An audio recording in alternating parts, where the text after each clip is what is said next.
GamerSpawn. Hold on to your boots. Modern Warfare 3's assault begins in a trailer showcasing the multiplayer for the first time. Whilst much of the action follows the tried and tested Call of Duty formula of high-octane explosive combat, we've noticed a few things which would benefit from closer inspection. We start out with footage from the Kill Confirmed game mode on a map based somewhere in London. Kill Confirmed works along the same principle as Team Deathmatch, but with a twist.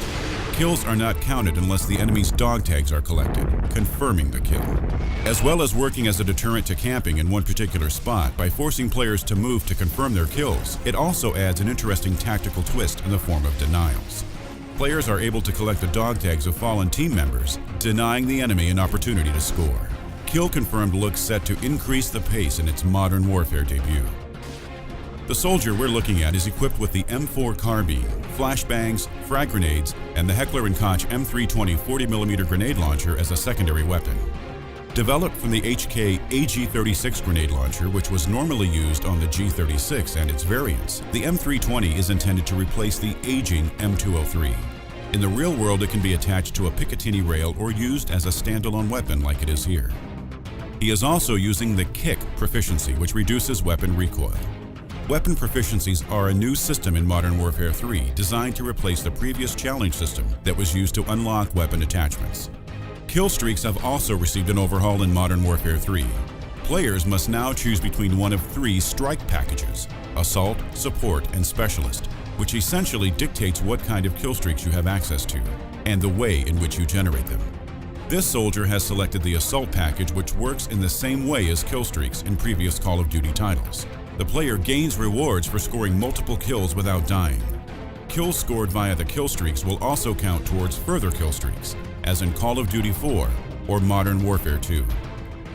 This soldier has chosen the standard 3-kill UAV, an AH-6 Little Bird for Overwatch after 9 kills and Juggernaut after 15 kills, which will presumably allow the player to don the heavy-duty Juggernaut armor to absorb vast amounts of incoming fire whilst he lays waste to his opponents. He is also using Recon, Quick Draw, and Stalker as his 3 selected perks. Recon is a new perk which, according to some sources, marks enemies on your radar when they deal explosive damage, and the Pro version marks enemies on your radar when they deal bullet damage. The Quick Draw perk decreases the time it takes for you to aim down the sights of your weapon, and its Pro version also decreases the time it takes to pull out equipment, such as flashbangs or frag grenades. Stalker allows players to move faster whilst aiming down the sights, and the Pro modifier delays the detonation of claymore mines the player may stumble across. We then watch the action unfold as the player embarks on a chaotic killing spree that gives us a glimpse of the AH-6 Overwatch kill streak, a SAM turret as featured in Call of Duty Black Ops, and the player's eventual death at the hands of a sniper's M40A3, who then proceeds to successfully collect his dog tags for a confirmed kill. The eagle-eyed viewers may have noticed that the dog tags belong to Simon Ghost Riley, a name familiar to many from previous Modern Warfare titles. Is this merely an Easter egg, or a hint at Ghost's inclusion in Modern Warfare 3? The scene switches over to the Middle East and to someone playing the Capture the Flag game mode. He's equipped with an M4 and an ACOG scope attachment and the focus proficiency, which reduces the flinch effect when a player is hit, assisting you in keeping your sights on your opponent despite being under fire. As a secondary weapon, he is carrying the Magpul FMG-9 folding submachine gun firing 9mm parabellum rounds. The player is also using EMP grenades for disabling enemy equipment and Bouncing Betty anti-personnel landmines, which, when triggered, rise into the air and explode into an opponent's upper chest and face. He is also making use of the Support strike package, which focuses on providing bonuses for the team, rather than on purely offensive abilities. Another important difference is that the streak counter does not reset when a support player dies, allowing you to continue to rack up your streak and provide additional benefits, such as SAM turrets or counter UAVs, or an EMP strike. This player has selected Airdrop Trap, a crafty decoy care package fitted with explosives, Remote Turret, which is a sentry gun on wheels that the player can operate via remote control, and lastly, an EMP strike for disrupting and destroying enemy equipment. For perks, we can see he has chosen Extreme Conditioning, allowing him to sprint for a longer duration, and its Pro modifier also allows players to climb objects faster. Assassin, which renders players undetectable by UAV, thermal imaging, heartbeat sensors, and portable radars. Its Pro modifier also allows players to become immune to the effects of a counter UAV and an EMP strike. Enemies will also not see a red crosshair or player name when they aim at a target using Assassin Pro. And Sitrep, which highlights enemy explosives or tactical insertion points and also makes enemies' footsteps louder in its Pro incarnation. Combat resumes and we get to see some of the new features in action, showing us how effective the bouncing Bettys and EMP grenades are and giving us a glimpse of the airdrop trap in action before the player is ruthlessly taken down.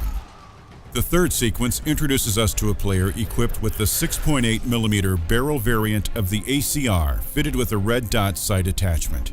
As with the previous sequence, he has also chosen the focus proficiency and is carrying an XM25 CDTE, or Counter Defilade Target Engagement, as a secondary weapon. Also known as the Punisher, the XM25 is a 25mm airburst grenade launcher derived from the XM29 OICW, designed to counter opponents in heavy cover by having its ordnance explode in midair above the intended targets. Claymore anti-personnel mines and a portable radar system round out the player's equipment set. We're shown that he is also using the support strike package we were introduced to previously, though this time we see the player has opted to use ballistic vests, which when activated, gives the whole team ballistic vests, making them harder to kill.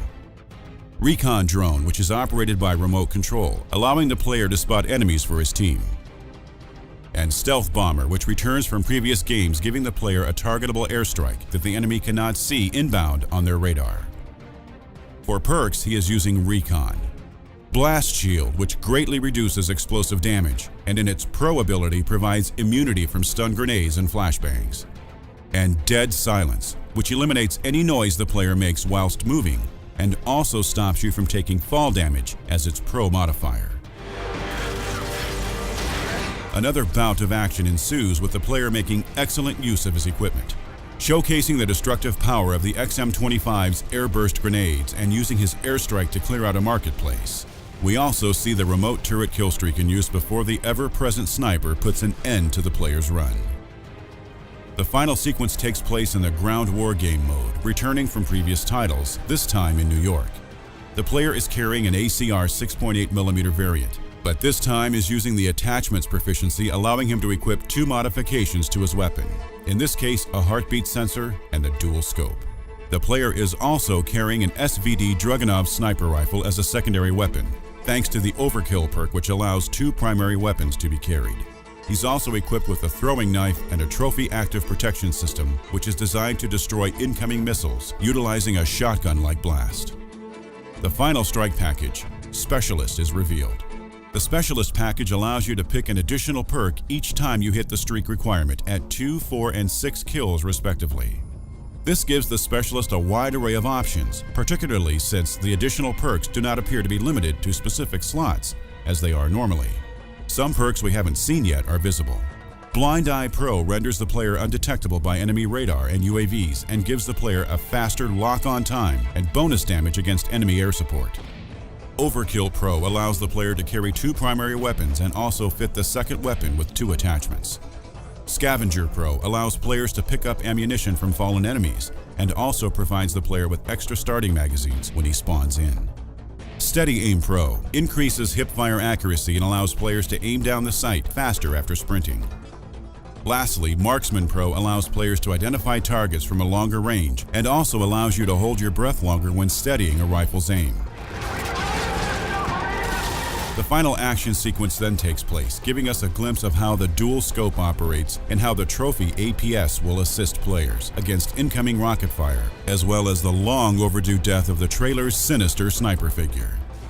With a more streamlined weapon progression mechanic, a new and more diverse killstreak system, as well as an expanded weapon and equipment inventory, Modern Warfare 3 has shown that it won't go down without a fight.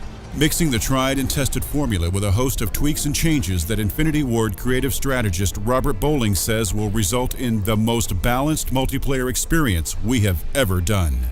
The Modern Warfare juggernaut approaches. World War III is coming.